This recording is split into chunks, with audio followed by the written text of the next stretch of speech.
തൃശൂരിൽ ജനങ്ങളെ വലച്ച് സ്വകാര്യ ബസ്സുകളുടെ മിന്നൽ പണിമുടക്ക് തുടരുന്നു.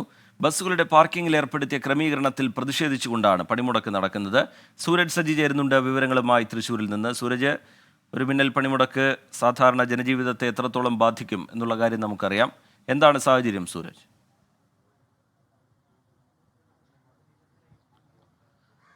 ഇന്നലെ രാവിലെ 11 മണിയോടുകൂടിയാണ് ഒരു പ്രഖ്യാപനവുമില്ലാതെ അല്ലെങ്കിൽ മുൻകൂട്ടി അറിയിക്കാതെ പെട്ടെന്ന് ബസ്സുകൾ ഈ പണിമുടക്കിലേക്ക് നീങ്ങിയത്. തൃശ്ശൂർ കൊടുങ്ങല്ലൂർ, അതുപോലെ തന്നെ തൃശ്ശൂർ മാള, തൃശ്ശൂർ ചേർപ്പ് തൃപ്രയാർ റൂട്ടിലോടുന്ന ഒരു വിഭാഗം ബസ്സുകളാണ് പണിമുടക്കിയിരിക്കുന്നത്. ഇതോടുകൂടി പൊതുജനം വലയുന്ന ഒരു സാഹചര്യമാണുള്ളത്.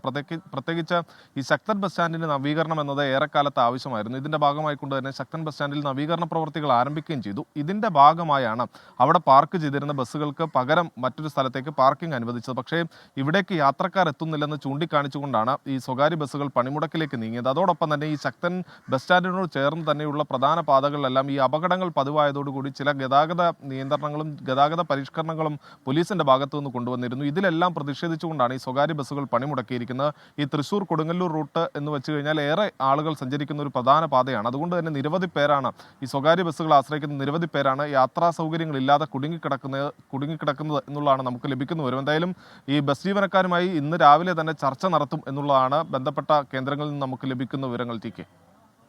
ശരി, സൂരജ് സജി വിവരങ്ങൾ നൽകുകയായിരുന്നു.